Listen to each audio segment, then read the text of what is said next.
اللہ رب العالمین اس آیت کریمہ کے اندر بھی دنیا والے انسانوں کو جھنجھوڑ رہا ہے، دنیا والے انسانوں کو خبردار کر رہا ہے کیا دنیا والے لوگوں نے کسی اور کو اپنا شریک بنا لیا؟ کیا دنیا والے لوگوں نے کسی اور کو اپنا معبود بنا لیا؟ جو معبود ان کو الگ دین بنا کر کے دے رہا ہے، جو معبود اسے الگ جو ہے دین طور اور طریقے بنا کر کے دے رہا ہے، کیونکہ اللہ تبارک و تعالیٰ جس بات کی طرف ایک انسان کے لیے اشارہ کر رہا ہے اس بات کے اوپر اگر ایک آدمی عمل نہیں کرتا، اللہ رب العالمین اور نبی اکرم جناب محمد رسول اللہ صلی اللہ علیہ وسلم بدعت و خرافات سے ایک انسان کو روکتا ہے، بے جا رسموں سے اور مروجہ رسموں سے ایک انسان کو روکتا ہے، لیکن اگر ایک آدمی ان بدعت و خرافات سے اپنے آپ کو نہیں بچاتا ہے، ان رسموں سے ان رسومات سے اگر ایک آدمی اپنے آپ کو نہیں روکتا ہے، اللہ رب العالمین کہہ رہا ہے کہ اگر یہ انسان اپنے آپ کو بدعت و خرافات سے نہیں روک رہا ہے، کہیں ایسا تو نہیں کہ اس نے الگ دین بنا لیا ہے، کہیں ایسا تو نہیں کہ اس کا معبود کوئی اور ہے، اس کو اپنا معبود سمجھ رہا ہے اور وہی معبودی سے الگ دین بنا کر کے دے رہا ہے جس دین کے اوپر یہ آدمی عمل کر رہا ہے۔ العالمین کہہ رہا ہے کہ اگر ہم نے ان لوگوں کے لیے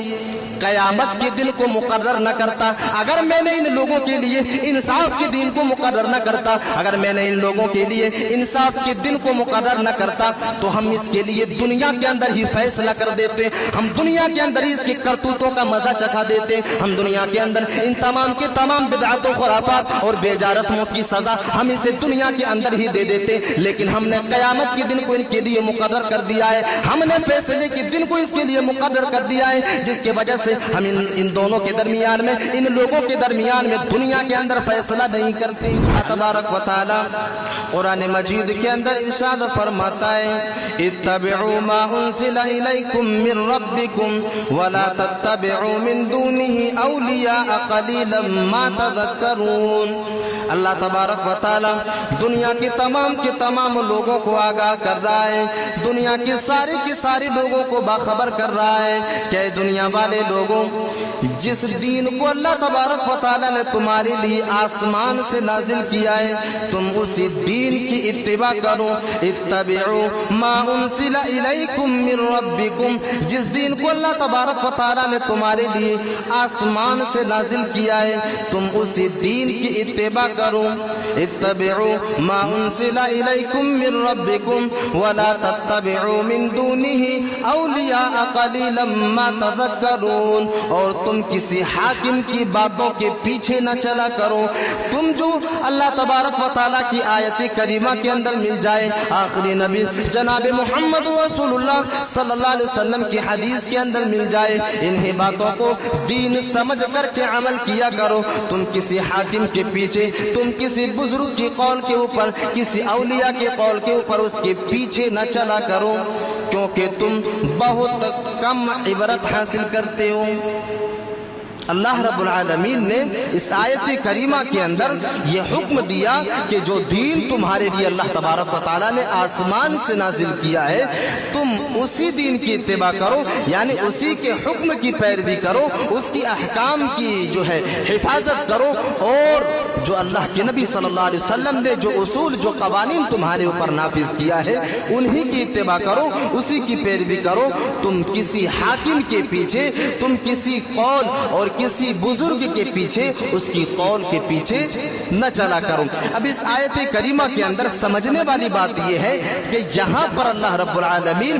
بدعات و خرافات کے تمام دروازے کو بند کر رہا ہے،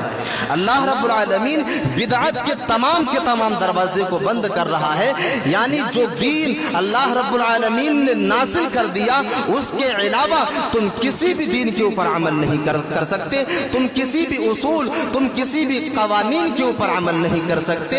کیونکہ اللہ نے جس چیز کو تمہارے لیے نازل کیا ہے وہی چیز تمہارے لیے دین ہے، اور تم کسی حاکم کی پیروی نہ کرو، تم کسی جو ہے امیر کی پیروی نہ کرو دین کے معاملے میں۔ اگر کوئی چیز ایک انسان دین سمجھ کے کرنے کا حکم دے رہا ہے کہ یہ چیز عبادت کے زمرے میں ہے، یہ چیز اگر تم کرو گے تو تم اللہ تبارک و تعالیٰ کے قرب کو حاصل کرو گے۔ اگر کوئی آدمی کسی کو حکم دے رہا ہے تو اس حکم کو قرآن اور حدیث کے کسوٹی کے اوپر رکھ کر کے ہمیں موازنہ کرنا ہے، ہمیں اس حکم کو قرآن اور حدیث کے مطابق جو ہے فیصلہ کرنا ہے کہ یہ چیز قرآن اور حدیث سے ثابت ہے یا نہیں ہے۔ اگر قرآن اور حدیث سے ثابت ہے تو سر آنکھوں پر ہم اس کے اوپر عمل کرنے کے لیے تیار ہیں، لیکن قرآن اور حدیث اگر اس چیز سے منع کر رہی ہے، قرآن اور حدیث اگر اس چیز سے روک رہی ہے تو لاکھ امیر حکم دے دے، لاکھ حکمراں حکم دے دے، لیکن ہمیں اور آپ کو اس کو اپنانا نہیں ہے، کیونکہ اللہ رب العالمین اس آیت کریمہ کے اندر انسانوں کو منع کر رہا ہے کہ تم کسی حاکم کی پیروی نہ کرو دین کے معاملے میں۔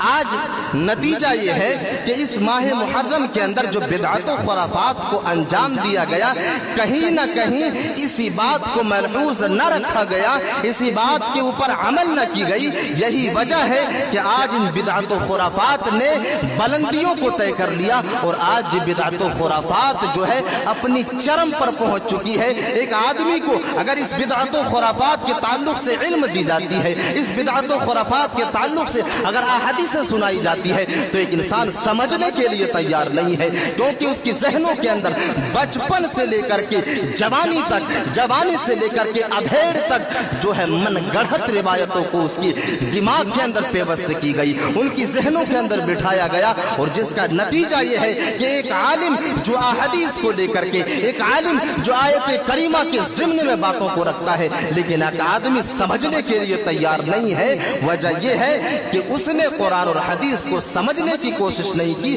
اور جس نے اسے قرآن اور حدیث کو سمجھایا اس آدمی نے بھی قرآن اور حدیث کو نہیں سمجھا،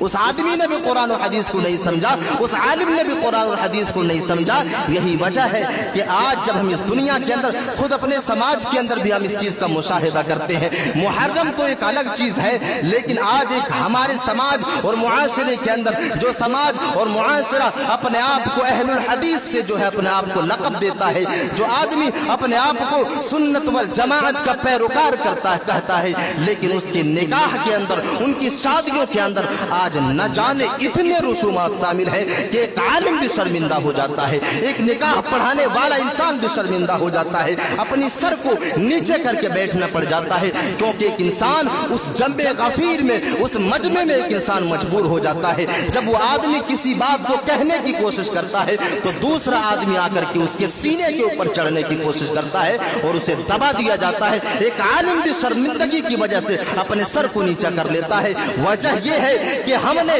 بچپن سے لے کر کے جوانی تک، اور جوانی سے لے کر کے ادھیڑ تک، ان تمام کے تمام ادوار میں ان تمام کے تمام رسومات کو دیکھا ہے، جس کی وجہ سے آج ایک انسان کی ذہنوں کے اندر یہ ساری کی ساری چیزیں پیوست ہو گئی کہ اگر ان رسومات کو شامل نہ کیا جائے تو کہیں ایسا نہ ہو کہ نکاح نامکمل رہ جائے۔ ایک آدمی یہاں تک سوچنے لگتا ہے رسومات کو لے کر کے، ایک آدمی یہاں تک سوچنے لگتا ہے بدعت و خرافات کو لے کر کے کہ اگر اس چیز کو نہ کیا جائے تو کہیں میری شادی نامکمل نہ رہ جائے۔ میرے عزیز ساتھیوں، یہ ساری کی ساری بدعت و خرافات جو ہے اس آیت کریمہ کے ضمن میں اگر دیکھی جائے، اس آیت کریمہ کے پس منظر میں اگر دیکھا جائے تو یہ ساری کی ساری چیزیں جو ہے بدعت کی کیٹیگری میں آئے گی۔ اور بدعت کے بارے میں اللہ کے نبی صلی اللہ علیہ وسلم کا فرمان ہے، جو آدمی کوئی عمل کرتا ہے اور اس عمل کو دین کی طرف منسوب کرتا ہے، نبی اکرم جناب محمد رسول اللہ صلی اللہ علیہ وسلم کی طرف منسوب کرتا ہے، تو ان کا یہ عمل مردود ہے اور وہ آدمی بھی مردود ہے جو آدمی بدعت و خرافات کو انجام دیتا ہے۔ جو آدمی بدعت و خرافات کو انجام دیتا ہے تو ہمیں اور آپ کو اس آیت کریمہ کے ضمن میں اپنے سماج اور معاشرے کو بھی سدھارنے کی ضرورت ہے۔ تو باتیں چل رہی تھی